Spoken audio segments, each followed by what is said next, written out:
கொள்கை பற்றி நான் பேசும்போது சொல்றேனுங்க. ஹிந்தி திணிப்பு என்பதை தமிழக பாஜகவும் விரோதப்படுத்தும். அதை பற்றி எந்த ஒரு நம்ம முருகன்ஜி தெளிவாக சொல்லிட்டாரு. ஹிந்தியை யாரும் திணிக்க முடியாது. ஹிந்தியை உண்மையாலும் திணித்தவர்கள் காங்கிரஸ்காரர் 1965, 1968, 1986 அவங்க தான் திணிச்சாங்க. கண்டிப்பா ஹிந்தி படிக்கணும். நாம யாரும் திணிக்கவில்லை. அப்படி இருக்கும்போது தமிழக மக்களுக்கு தெரியும் பாஜக என்கின்ற கட்சி ஹிந்தி திணிப்புக்கு எதிரான கட்சி அவங்களுக்கும் தெரியும். இப்ப புதிய கல்விக் கொள்கைக்கு வருவோம். எதற்காக நம்முடைய நாட்டுக்கு புதிய கல்விக் கொள்கை வேணும்? இதற்கு முன்னாடி பாத்தீங்கன்னா இரண்டு முறை நாம தேசிய கல்விக் கொள்கை போட்டிருக்கோம். 1968 முதல் முறையாக முதல் தேசிய கல்விக் கொள்கை அது காங்கிரஸ் கவர்மெண்ட் போட்டாங்க. அது பார்த்தீங்கன்னா வெறும் 13 பக்கங்கள் மட்டும் இருக்கக்கூடிய ஒரு கல்விக் கொள்கை. இரண்டாவது கல்விக் கொள்கை 1986 ராஜீவ்காந்தி அவங்க கொண்டு வந்தாங்க. அதுவும் காங்கிரஸ் ஆட்சி. அதை தொடர்ந்து படிச்சீங்கன்னா உங்களுடைய ரத்தம் சூடேறி. ராஜீவ்காந்தி அவர்கள் என்ன சொன்னாருன்னா, நம்மளுடைய சவுத் இந்தியாவில் கேரளா, தமிழ்நாடு, பாண்டிச்சேரி, ஆந்திரா இந்த பகுதியில் மக்கள் யாருமே ஹிந்தியை படிக்கவில்லை. நிச்சயமாக கட்டாயமாக ஹிந்தியை படிக்க வேண்டும். அதுதான் இரண்டாவது கல்விக் கொள்கையின் நிலைப்பாடு.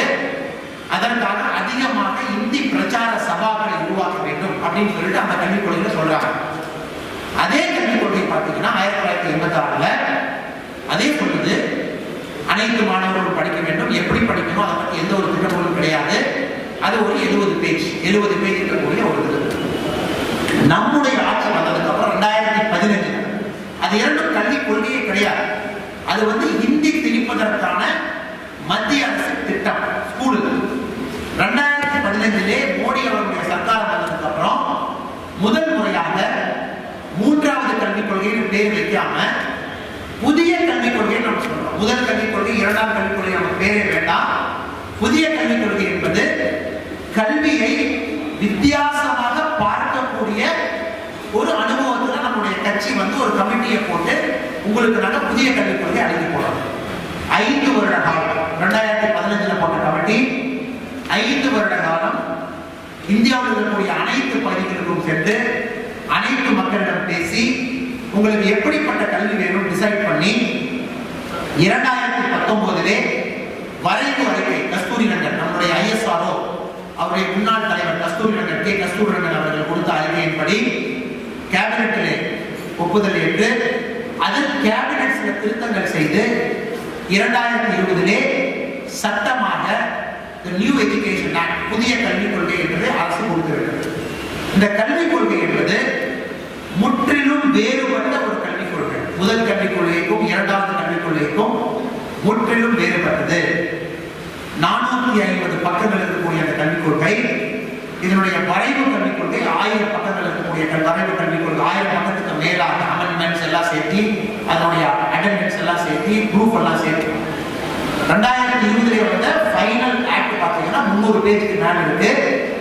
முதல் முறையாக நம்மளுடைய கல்வி என்பதை உடைத்து விட்டோம்.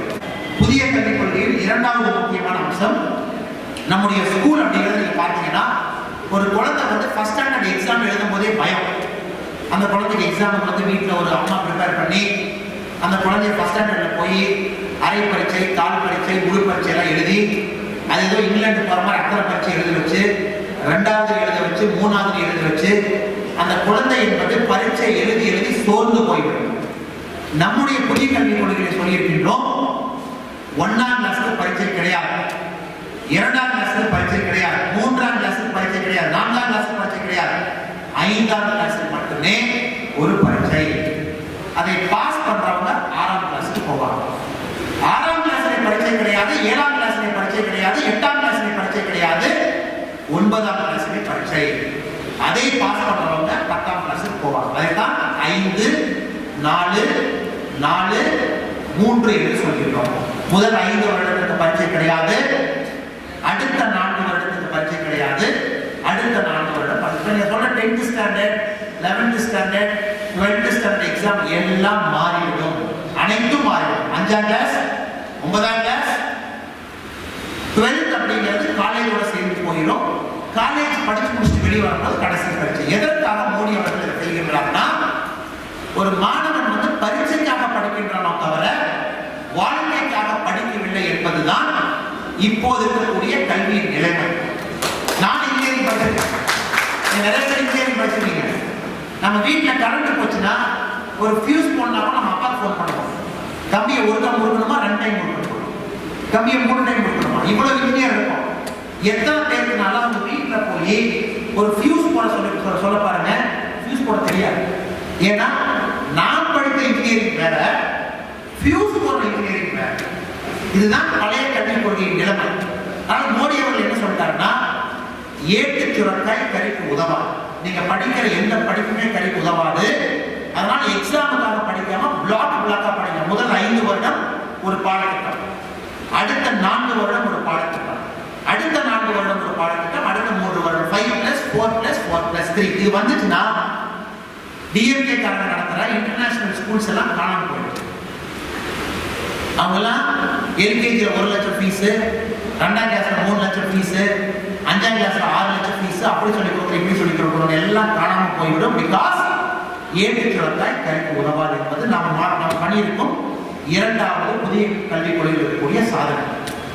3வது சாதனை, 3வது பெரிய ஒரு சாதனை இந்த கல்விக் கொள்கையில் பண்ணியிருக்கோம் அப்படின்னாங்க, குறைந்தபட்சமாக கல்வியில் நம்ம போடக்கூடிய பணம் நம்மளுடைய பொருளாதாரம் ஜிடிபி என்று சொல்லக்கூடிய பொருளாதாரத்துல 6% போடும்.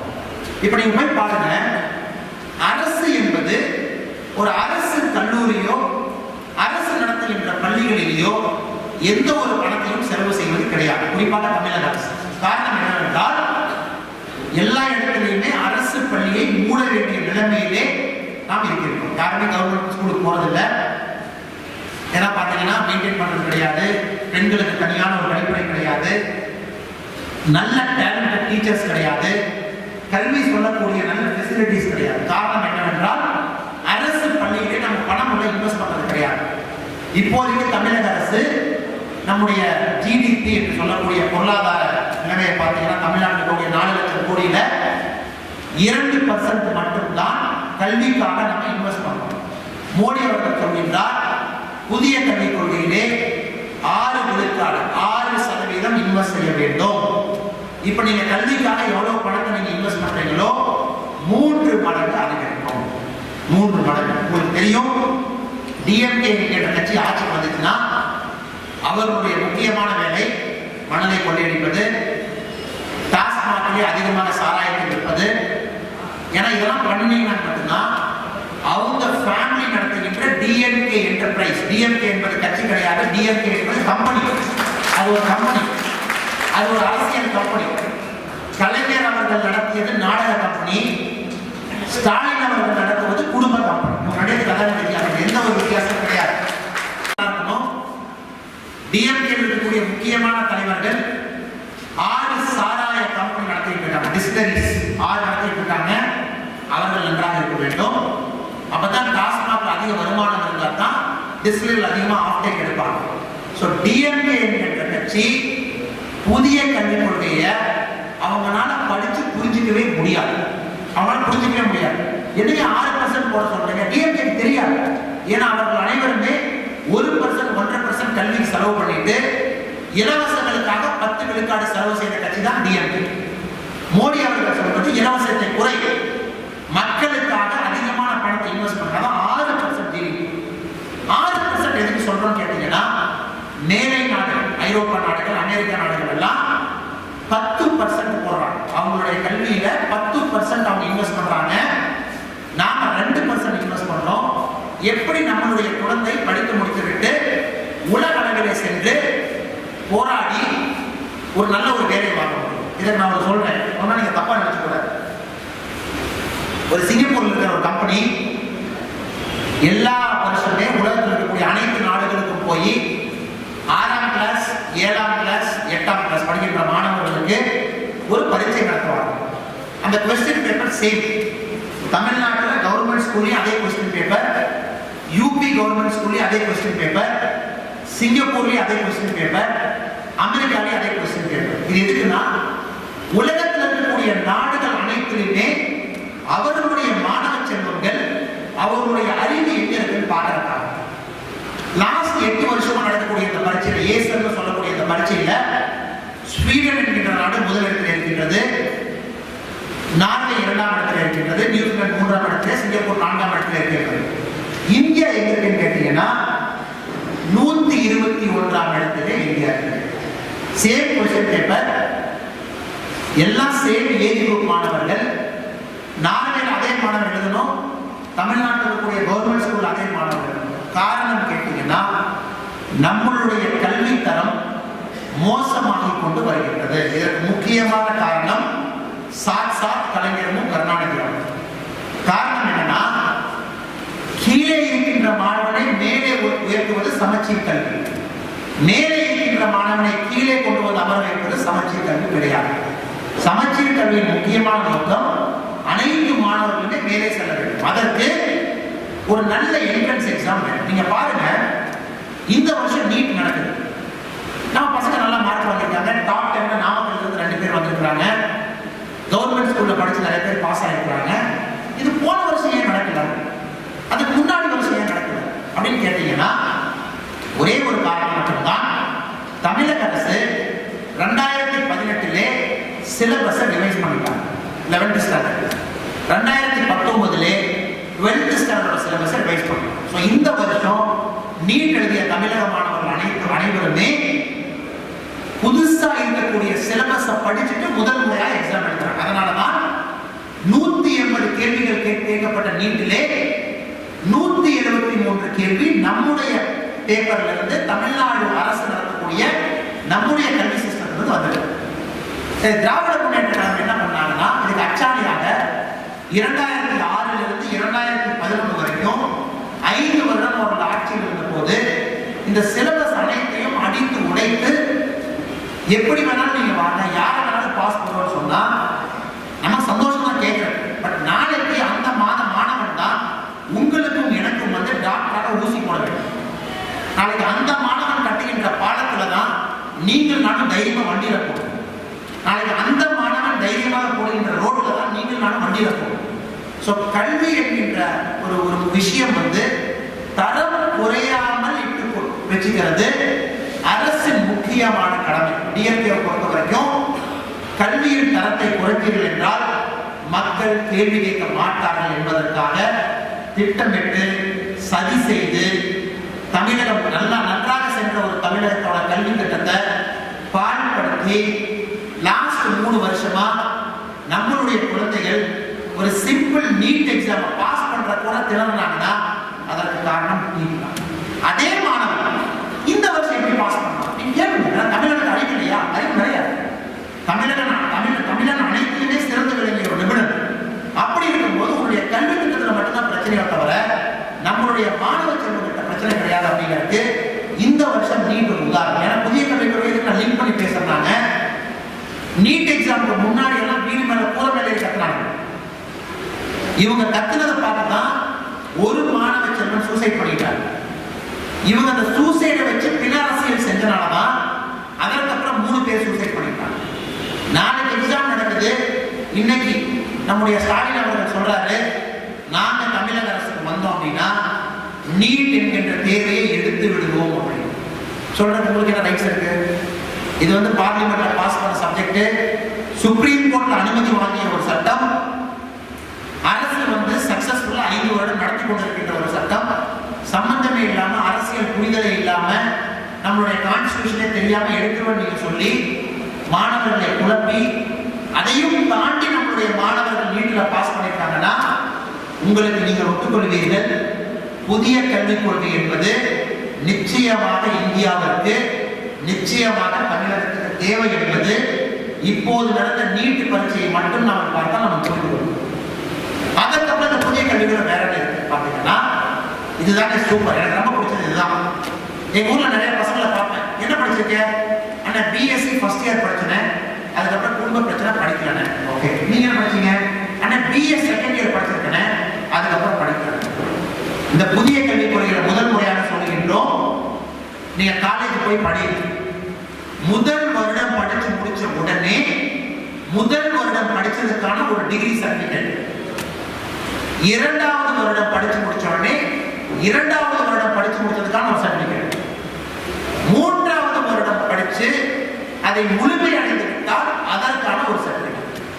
இது அனைத்துமே இந்தியால காமனா இருக்கக்கூடிய ஒரு கிரெடிட் பேங்க்ல போய் உட்கார்ந்து யாருமே போய் யாரு முன்னாடி போய் சர்டிபிகேட் வாங்கணும்னு அவசியம் கிடையாது. கரூர்ல இருக்கக்கூடிய குமாரசாமி இன்ஜினியரிங் காலேஜ்ல முதல் வருடம் மட்டும் நான் இன்ஜினியரிங் படிச்சிருக்கேன்னா முதல் வருடத்திற்கான சர்டிபிகேட் போய் ஆல் இந்தியா டேட்டா பேஸ்குள்ள போய் உட்கார்ந்து நான் ஒரு வருடம் பிரேக் எடுத்துட்டு அடுத்து கொங்கு இன்ஜினியரிங் காலேஜுக்கு போய் நான் திரும்ப இன்ஜினியரிங் கண்டினியூ பண்ணா டேட்டா பேஸ் இருக்கிற சர்டிபிகேட் கொங்கு இன்ஜினியரிங் காலேஜுக்கு வந்துடும். ஒரு கேப் எடுத்துட்டு உங்களோட இன்ஜினியரிங்கை நீங்க கண்டினியூ பண்ணலாம்.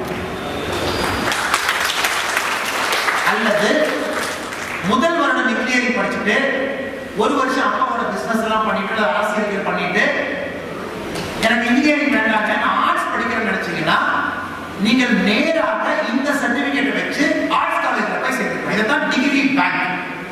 முதல் முறையாக பல லாபிகளை எதிர்த்து இந்தியாவில் எஜுகேஷன் அப்படிங்கிறது பெரிய லாபி அதெல்லாத்தையும் உடைச்சிட்டு மோடி அவர்கள் அதை பண்ணியிருக்காங்க. இது வந்து டிகிரி பேங்க் சொல்லிட்டு டிஸ்கண்டினியூ அப்படிங்கிற வார்த்தையை நீ தமிழ் அகராதியிலையோ ஆங்கில அகராதியிலையோ கிடையாது.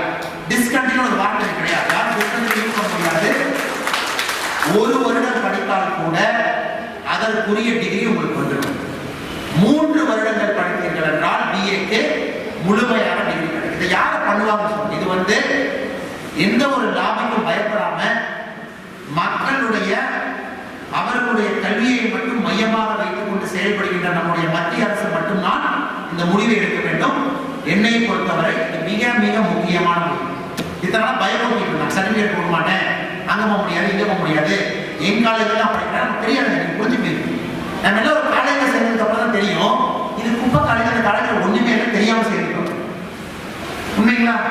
எவ்வளவு எனக்கு வெற்றியான வெளியே போன ஃபீஸ் கூட கொடுக்க மாட்டாங்க. இங்கதான் நீ படிக்கணும் 3 வருஷம் படி 4 வருஷம் படி. இப்ப முதல் வருஷம் படிச்சுட்டு வெளியே வந்து அந்த காலேஜுக்கு போகாதீங்க. உங்களுடைய சர்டிபிகேட் போய் டிகிரி பேங்க் போய் உட்கார்ந்து உங்களுக்கு முடிஞ்ச காலேஜ்ல போய் 2வது வருஷம் கண்டினியூ பண்ணுங்க. இந்த சர்டிபிகேட் அங்க வந்துடும். எதற்காக? குப்பைத்தனமா அதை பார்த்தீங்கன்னா டிஎம்கே ஒரு மினிஸ்டர் நடத்துறாரு. டிஎம்கே உடைய முன்னாள் அமைச்சர் ஒருத்தர் திருவண்ணாமலை பகுதியில் இன்ஜினியரிங் காலேஜ் நடத்துறாரு. எவ்வளவுனா கச்சா கச்சா கச்சா கச்சா இருக்கு. அங்க போய் பார்த்தீங்கன்னா 8000 10,000 பேர் படிக்கலாம். என்னையா நீ ஃபெசிலிட்டி வச்சிருக்கேன்னா சும்மா எனக்கு டிஎம்கே ஆட்சி காலத்துல ஒரு லைசன்ஸ் கிடைச்சது நான் ஒரு காலேஜ் ஆரம்பிச்சிட்டேன். எனக்கு தெரிஞ்சு கோயம்புத்தூர்ல மட்டும் 4 இன்ஜினியரிங் காலேஜ் டிஎம்கே காலேஜ் நடத்துறாங்க. கலைஞர் கருணாநிதி அவர்கள் இன்ஸ்டிடியூட் ஆஃப் டெக்னாலஜிங்கிற பேர் உட்பட 4 காலேஜ். தமிழ்நாட்டில் மட்டும் டிஎம்கே எத்தனை இன்ஜினியரிங் காலேஜ் நடத்துறாங்க எடுத்துட்டீங்கன்னா குறைந்தபட்சம் நேரடியாக 100க்கு மேலதான் இருக்கு. 1300 காலேஜ்ல குறைந்தபட்சம் அவங்க பேர்லயே 100 வச்சிருக்காங்க. இந்த புதிய கல்விக் கொள்கையில மிகவும் பாதிக்கப்படுவது டிஎம்கே என்ற கட்சி. ஏன்னா அவர்களின் கோட்டை என்பது உடையப்போகுது. அவங்களுக்கு தெரிஞ்சிச்சு. ஓ அப்ப நம்ம காலேஜ் பையன் ஓடிடுவான். நீங்க போய் ஊருக்கு போய் பஸ் அனுப்பி அவன் வலுக்கட்டாயமா அவன் மேல ஒரு கண்ணை வச்சு கொண்டு வந்து நீங்க ஒரு குப்பை இன்ஜினியரிங் காலேஜ்ல சேர்க்க முடியும். பையன் 1 வருஷம் படிச்சு எஸ்கேப் அதனால விட்டுருங்க அடுத்த காலேஜ் போயிடும். இப்ப என்ன நடக்க போகுதுன்னா கல்லூரிகள் அனைத்தும் அவர்களுடைய தரத்தை உயர்த்த வேண்டிய கட்டாயங்கள் இருக்கின்றார்கள். ஏதோ சென்ட்ரல் கவர்மெண்ட்ல இருந்து வருவாங்க. 5வது முக்கியமான விஷயம் இதனால உங்களுக்கு தெரியும். சென்ட்ரல் கவர்மெண்ட்ல இன்ஸ்பெக்ஷன் யாராவது வருவாங்க. Engineering college inspection, medical college inspection. நீங்க வரணும் ரெசிடென்சி காலேஜ் நம்ம ரெசிடென்சி ஹோட்டல்ல தங்க வைக்கணும். 3 வேளை நான்வெஜ் போடணும் இல்லைங்களா? நல்லா பார்த்துக்கணும். அவங்க இன்ஜினியரிங் காலேஜ் கேட்டு வந்து பார்த்துட்டு அண்ணே இன்ஜினியரிங் காலேஜ் சூப்பரா இருக்கு தரமா இருக்கு தரத்தை காட்டுதல் கொடுத்துருவாங்க. அவர்கள் அக்கௌண்ட்டுக்கு கொடுக்க வேண்டிய பணம் கரெக்டா போய் சேரும்.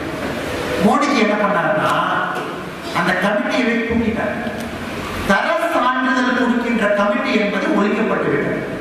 மெடிக்கல் காலேஜுக்கும் கிடையாது, இன்ஜினியரிங் காலேஜுக்கு ஏஐசிடி என்பதையும் தூக்கியாச்சு, மெடிக்கல் காலேஜுக்கு மெடிக்கல் கவுன்சில் ஆஃப் இந்தியா எம்சிஐயும் தூக்கியாச்சு. அப்ப யாரு தர சான்றிதழ் கொடுப்பாங்க? அனைத்து காலேஜுக்கும் பொதுவாக நாக் என்கிற ஒரு அமைப்பு வந்தாச்சு. நாக் என்பது ரேட்டிங் கொடுப்பாங்க. நல்லது கெட்டது கொடுப்பாங்க. இது மாதிரி பார்த்தா நல்லது கெட்டது கொங்கு மண்டலம் சூப்பர் அப்படின்னு சொல்லி கொடுத்து போயிடுவாங்க. இப்ப என்னன்னா கொங்கு மண்டலம் என்பதுக்கு ரேங்கிங் 10 மார்க் கொங்கு மண்டலத்துக்கு எவ்வளவு ரேங்க் பண்ணுவீங்க? சூப்பர் மண்டலம் 9.9 அதான் நாக் ரேட்டிங். இன்னொரு மண்டலம் சின்ன மண்டலம் சரியா எவ்வளவு ரேங்க் பண்ணுவீங்க? 7 மார்க்ஸ். இப்ப mark system Kumarasamy engineering college இருக்கிறதுக்கு மார்க் சிஸ்டம் மத்திய அரசு மார்க் போடுவாங்க. நீங்க கம்பேர் பண்ணிக்கலாம். கரூரில் சிறப்பாக இருக்கக்கூடிய குமாரசாமி இன்ஜினியரிங் காலேஜுக்கும் இன்னொரு காலேஜுக்கும் கம்பேர் பண்ணா நாக் குறியீடு என்ன வாங்கி உங்க நாக்ஸ் போடல கோயம்புத்தூர் இருக்கிற நாக்ஸ் போடணும் தெரிஞ்சுக்கணும். இதையும் புதிய கல்விக் கொள்கையிலே ஒழித்தார்கள். எனக்கு புரியவே இல்லைங்க. இது ஒரு அற்புதமான கல்விக் கொள்கை. அற்புதம். இது ஒரு அற்புதம். இது ஒரு பேரானது. உட்கார்ந்து படிச்சுங்க. 300 பக்கங்களையும் ஒரு வரி விடாமல் நான் படிக்கணும். இன்டர்நெட்ல நீங்க டவுன்லோட் பண்ணி படிக்கலாம். இதுல தப்புன்னு சொல்றது ஒரு பாயிண்ட் கிடையாது. கட்சி விடுங்க. பாஜக என்கிற கட்சியை விடுங்க. இது இப்ப இருக்கக்கூடிய மாணவர்களை அடுத்த கட்டத்துக்கு எடுத்து போயிட்டு நெக்ஸ்ட் லெவல். இப்ப சாதாரணமா இருக்கக்கூடிய மாணவன் 10 வருடம் கழித்து உலகத்துல எங்க இருக்குன்னு சொல்றதான் புதிய கல்விக் கொள்கை. இது எப்படி எதிர்க்கிறாங்கன்னு தெரியல. சார் நான் டிஎம்கே நண்பர்கிட்ட கேட்டேன், நீங்க எதிர்க்கிறீங்க, ஒரு 3 பாயிண்ட் சொல்றேன். முதல் பாயிண்ட் சொல்றாரு, தம்பி இந்த புதிய கல்விக் கொள்கை வந்துருச்சுன்னா குலக்கல்வி சிஸ்டம் வந்துடும். சரி ஓகே, குலக்கல்வி என்ன சொல்லுது? குலக்கல்வி என்பது அவர்கள் எந்த ஜாதியில் பிறந்தார்களோ அந்த ஜாதியில் இருப்பவர்கள் அந்த கல்வியை மட்டும்தான் கற்க வேண்டும் என்பது குலக்கல்வி. சரிங்க, இது இந்தியாவில் எப்ப வச்சு நம்ம பண்ணிருக்கோமா? ராஜாஜி அவர்கள் ஒரு முறை ட்ரை பண்ணாரு, அது ஒரு குலக்கல்வி பண்ணல 1953. இவர்கள் தப்பாக திராவிட கட்சிகள் அதை பிரச்சாரம் பண்ணி குலக்கல்வின்னு சொல்லி ராஜாஜி அவர்கள் ஒழிச்சாங்க. குலக்கல்விங்கிறது பானை தொழில் செய்யும் மகனின் பானை தொழில் தான் கற்க வேண்டும், ஆடு மாடு மேய்க்கிறவங்க ஆடு மாடு தொழில் தான் கற்கணுங்கிறது குலக்கல்வி. இது நம்ம என்ன சொல்றோம்? முதல் முறையாக ஒரு மாணவனும் ஒரு வருடம் 10 நாளைக்கு ஸ்கூல் பேக்கே இல்லாம ஸ்கூலுக்கு போகணுங்கிறது தான் புதிய கல்விக் கொள்கை சொல்லுது. இது ஸ்பெஷலா தாய்கள்லாம் கை காரணம் என்னன்னா, 10 நாளைக்கு உங்களுடைய குழந்தை ஸ்கூல் பேக் எடுத்துட்டு போகக்கூடாது. It's called school bag less day. School bag எடுக்காதீங்க. சரி, 10 நாளைக்கு என்ன பண்ணுவாங்க அவங்க? 10 நாளைக்கு ஸ்கூல்ல போய் தட்டத்து பயிற்சி, கார்பெண்டர், மண்ணை வச்சு விளையாடுறது, பெயிண்ட் அடிக்கிறது. உங்களுக்கு தெரியும், உங்க வீட்டுல சின்ன வேலைகளுக்கு கூட யாரும் கூப்பிடுறாங்க. 500 ரூபாய் சம்பளம் கொடுக்கும். ஆனா பாத்ரூம்ல பைப் அடைச்சிருச்சுங்க, அதை பாருங்கன்னா அவர் ஜஸ்ட் பார்த்துட்டு பைப்பை கழுவிட்டு உள்ள இருக்கிற மண் எடுத்து போட்டுட்டு பைப்பை மாட்டிட்டு போறதுக்கு 300 ரூபாய் கொடுக்கும் கூலி, இல்லைங்களா? ஆனா தண்ணி கொஞ்சம் ஒழுகுதுங்க, அதை கழுவிட்டு எப்படி அராட்டை போறதுன்னு தெரியல, அதுக்கு 500 ரூபாய் சம்பளம். சோ இதுல வருஷத்துக்கு 10 நாள் உங்கள் வீட்டிலே உங்களுடைய குழந்தைகளுக்கு தேவையான விஷயங்களை வொகேஷனல் எஜுகேஷன் என்று சொல்லிக் கொடுக்கிறாங்க. 10 நாள், வருஷத்துக்கு 10 நாள். அந்த குழந்தை ஒரு உளி எடுத்து அடிக்கிறது, ஓட்டை எப்படி போடுறது, பெயிண்ட் எப்படி பிரஷ்ல அடிக்கிறது, களிமண்ணை வச்சு எப்படி விளையாடுறது. இதை பண்ணும் போதுதான் அவருக்கான நுணுக்கம் அவங்களுக்கு தெரியும். அந்த கையை வச்சு பண்ணும்போது நுணுக்கம் தெரியும். இது கிளாஸ்ல போங்க எல்லாருமே பண்ணணும். பிராமண பையனும் தட்டாய்ச்சி பயிற்சி தான் பண்ணுவாங்க, இன்னொரு ஜாதியில் இருக்கக்கூடிய மாணவனும் தட்டாய்ச்சி பயிற்சி தான் பண்ணுவான். அப்படி இருக்கும்போது குலக்கல்வி எங்க வந்துச்சுங்க? இதுதான்